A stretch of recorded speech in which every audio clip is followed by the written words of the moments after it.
La Bible en un an, le 22 mai, le deuxième livre de Samuel, chapitre 3, versets 1 à 39, le livre des psaumes, chapitre 119, versets 1 à 16, le livre des proverbes, chapitre 15, versets 7 et 8, l'évangile de Luc, chapitre 20, versets 1 à 26.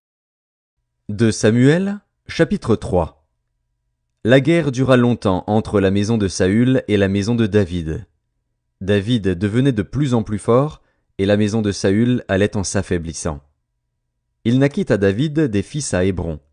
Son premier-né fut Amnon, d'Akinoam de Jizréel.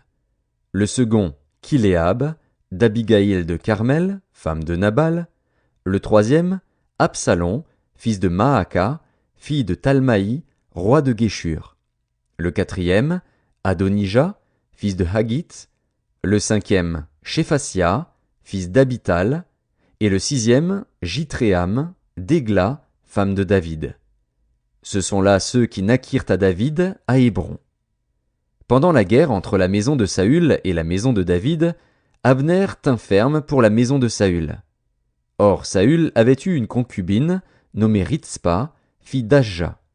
Et Ishbosheth dit à Abner, « Pourquoi es-tu venu vers la concubine de mon père ?» Abner fut très irrité des paroles d'Ishbosheth, et il répondit, « Suis-je une tête de chien, qui tienne pour Juda ? Je fais aujourd'hui preuve de bienveillance envers la maison de Saül, ton père, envers ses frères et ses amis. Je ne t'ai pas livré entre les mains de David, et c'est aujourd'hui que tu me reproches une faute avec cette femme. Que Dieu traite Abner dans toute sa rigueur, si je n'agis pas avec David selon ce que l'Éternel a juré à David, en disant qu'il ferait passer la royauté de la maison de Saül dans la sienne, et qu'il établirait le trône de David sur Israël et sur Juda, depuis Dan jusqu'à Beer-Shéba. » Ishbosheth n'osa pas répliquer un seul mot à Abner, parce qu'il le craignait. Abner envoya des messagers à David pour lui dire de sa part, « À qui est le pays ? Fais alliance avec moi, et voici, ma main t'aidera pour tourner vers toi tout Israël. » Il répondit, « Bien, je ferai alliance avec toi. Mais je te demande une chose, c'est que tu ne vois point ma face, à moins que tu n'amènes d'abord Michal, fille de Saül, en venant auprès de moi. » Et David envoya des messagers à Ishbosheth, fils de Saül, pour lui dire, « Donne-moi ma femme Michal, que j'ai fiancée pour 100 prépuces de Philistins. » Ishbosheth la fit prendre chez son mari Paltiel, fils de Laïch. Et son mari la suivit en pleurant jusqu'à Bachurim.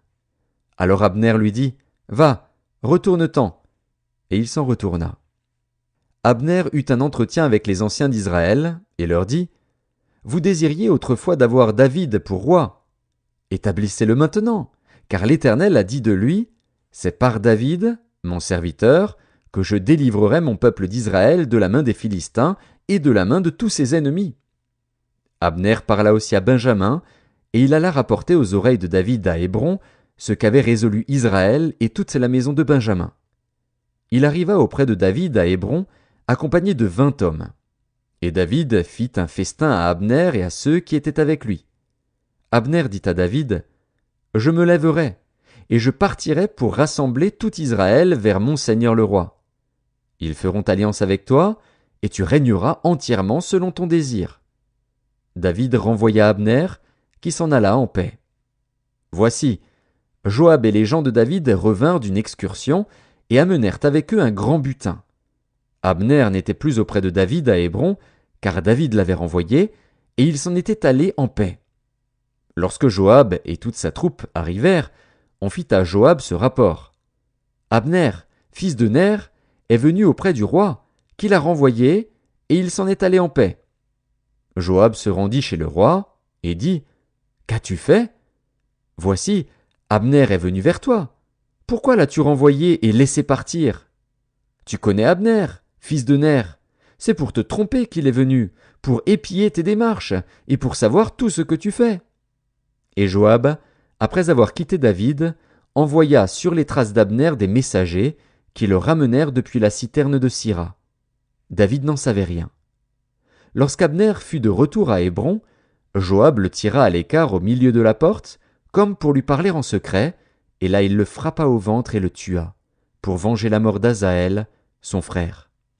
David l'apprit ensuite, et il dit, « Je suis à jamais innocent devant l'Éternel du sang d'Abner, fils de Ner, et mon royaume l'est aussi. Que ce sang retombe sur Joab et sur toute la maison de son père. Qu'il y ait toujours quelqu'un dans la maison de Joab qui soit atteint d'un flux ou de la lèpre, ou qui s'appuie sur un bâton, ou qui tombe par l'épée, ou qui manque de pain. » Ainsi Joab et Abishai, son frère, tuèrent Abner, parce qu'il avait donné la mort à Asaël, leur frère, à Gabaon, dans la bataille. David dit à Joab et à tout le peuple qui était avec lui, « Déchirez vos vêtements, saignez-vous de sacs, et pleurez devant Abner. » Et le roi David marcha derrière le cercueil. On enterra Abner à Hébron. Le roi éleva la voix et pleura sur le sépulcre d'Abner, et tout le peuple pleura. Le roi fit une complainte sur Abner, et dit, « Abner devait-il mourir comme meurt un criminel?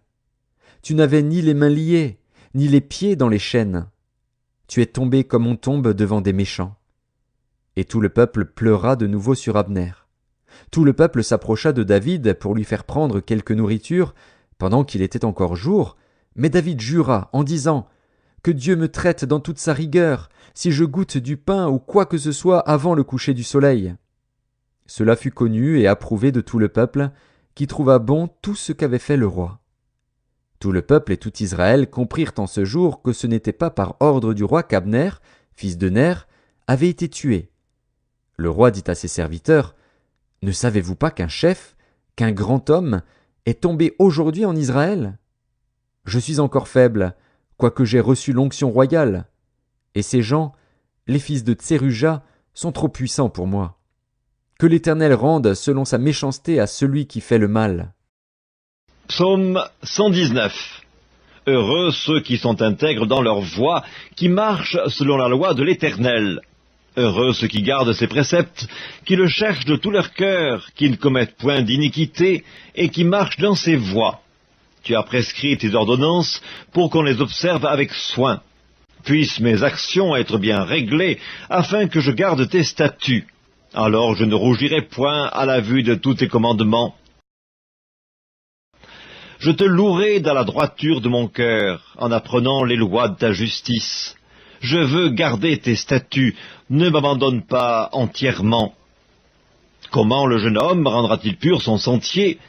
En se dirigeant d'après ta parole. Je te cherche de tout mon cœur. Ne me laisse pas égarer loin de tes commandements. Je serre ta parole dans mon cœur afin de ne pas pécher contre toi. Béni sois-tu, ô Éternel, enseigne-moi tes statuts. De mes lèvres j'énumère toutes les sentences de ta bouche, je me réjouis en suivant tes préceptes, comme si je possédais tous les trésors. Je médite tes ordonnances, j'ai tes sentiers sous les yeux, je fais mes délices de tes statuts, je n'oublie point ta parole. Livre des Proverbes, chapitre 15. Les lèvres des sages répandent la science, mais le cœur des insensés n'est pas droit. Le sacrifice des méchants est en horreur à l'Éternel, mais la prière des hommes droits lui est agréable. Évangile de Luc, chapitre 20. Un de ces jours-là, comme Jésus enseignait le peuple dans le temple et qu'il annonçait la bonne nouvelle, les principaux sacrificateurs et les scribes, avec les anciens, survinrent et lui dirent, « Dis-nous par quelle autorité fais-tu ces choses, ou qui est celui qui t'a donné cette autorité ?» Il leur répondit, « Je vous adresserai aussi une question. Dites-moi, le baptême de Jean, venait-il du ciel ou des hommes ?» Mais ils raisonnèrent ainsi entre eux. Si nous répondons du ciel, il dira, « Pourquoi n'avez-vous pas cru en lui ?» Et si nous répondons des hommes, tout le peuple nous lapidera, car il est persuadé que Jean était un prophète. Alors ils répondirent qu'ils ne savaient d'où il venait. Et Jésus leur dit, « Moi non plus, je ne vous dirai pas par quelle autorité je fais ces choses. » Il se mit ensuite à dire au peuple cette parabole. Un homme planta une vigne, la ferma à des vignerons et quitta pour longtemps le pays. Au temps de la récolte, il envoya un serviteur vers les vignerons pour qu'il lui donne une part du produit de la vigne. Les vignerons le battirent et le renvoyèrent à vide. Il envoya encore un autre serviteur, ils le battirent, l'outragèrent et le renvoyèrent à vide. Il en envoya encore un troisième. Ils le blessèrent et le chassèrent. Le maître de la vigne dit, « Que ferai-je ? J'enverrai mon fils bien-aimé, peut-être auront-ils pour lui du respect. » Mais quand les vignerons le virent, ils raisonnèrent entre eux, et dirent, « Voici l'héritier, tuons-le, afin que l'héritage soit à nous. » Et ils le jetèrent hors de la vigne et le tuèrent. Maintenant, que leur fera le maître de la vigne ? Il viendra, fera périr ses vignerons, et il donnera la vigne à d'autres.